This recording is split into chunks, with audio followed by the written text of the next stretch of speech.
இங்க சாய்ங்கிற ஒரு பையனுக்கு 27 வயசு ஆகியும் கல்யாணம் ஆகாமலே இருக்கு. அவங்க அம்மாவும் நான் உனக்கு பொண்ணு பாக்குறேன், அந்த பொண்ணை கல்யாணம் பண்ணிக்கோன்னு சொன்னாலும் இவனுக்கு கல்யாணத்திலயும் விருப்பமே இல்ல. ஏன்னா இவனுக்குன்னு நிறைய கோல்ஸ்னா இருக்கான். ஸ்போர்ட்ஸ் கார்னா வாங்கணுமா, இது மட்டும் இல்லாம யூரோப் கண்ட்ரினா போய் ஒரு மாசம் அங்கேயே சுத்தி பார்க்கணுமா. இப்ப எனக்கு கல்யாணம் ஆயிடுச்சுன்னா பொண்டாட்டி குழந்தைங்கன்னு அவங்கள பாக்குறதுக்கே எனக்கு நேரமே போயிடும்னு சொல்றான்.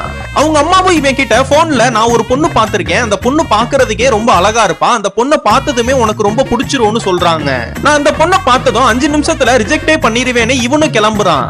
அந்த பொண்ணை மீட் பண்றதுக்காக பிளாட்டுக்கு போறான். அந்த பொண்ணோட வீடு 24வது ஃப்ளோர். இவன் போன நேரம் பார்த்து அந்த பிளாட்ல லிஃப்ட்டும் ஒர்க் ஆகாம போயிடுது. இதனால இவனும் இவனோட ஃப்ரெண்டும் ஸ்டெப்ஸ்லயே ஏறி போக ஆரம்பிக்கிறானுங்க. பாதி தூரம் போனதுக்கு அப்புறம் இவனுங்களால சுத்தமா முடியாதனால மறுபடியும் கீழே இறங்கியே வந்துடுறாங்க. நம்ம சாயோட அம்மாவும் சாய்க்கு கால் பண்ணி அவங்க வீட்டுக்கு போறது பிடிக்கலனா அந்த பொண்ணையே வீட்டுக்கு வர சொல்றேன்னு சொல்றாங்க. இதனால அவங்க அம்மாவும் இவனுக்கு புது ட்ரெஸ்னா எடுத்து கொடுத்து இவனை நீட்டா டிப்டாப்பா உட்கார சொல்றாங்க. இவனும் அப்பதான் குளிச்சுட்டு ட்ரெஸ்னா மாத்திட்டு இருக்கான். அப்ப யாரோ காலிங் பெல் அடிக்கிறாங்க. யாருன்னு போய் பார்த்தா ஒரு பொண்ணு வந்திருக்காங்க. இங்கிட்ட இவனை பார்த்தா மேல சட்டையை போட்டவன் கீழே பேண்ட் போட மறந்துட்டான்.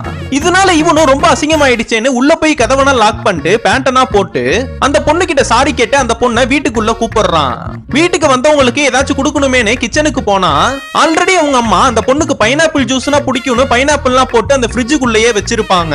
இதனா இவனை பார்த்துட்டு அந்த ஜூஸ்னா கொடுக்காம தண்ணியை மட்டும் கொண்டு போய் அந்த பொண்ணு கிட்ட கொடுக்கறான். நான் ஓப்பனா விஷயத்துக்கு வரேன், இந்த கல்யாணத்துல எனக்கு சுத்தமா விருப்பமே இல்லைன்னு அந்த பொண்ணு கிட்ட சொல்றான். இதுக்கப்புறம் என்னாச்சுன்னு உங்களுக்கு தெரியணும்னா கீழே கமெண்ட் பாக்ஸ்ல பார்ட் 2ன்னு போட்டு போங்க.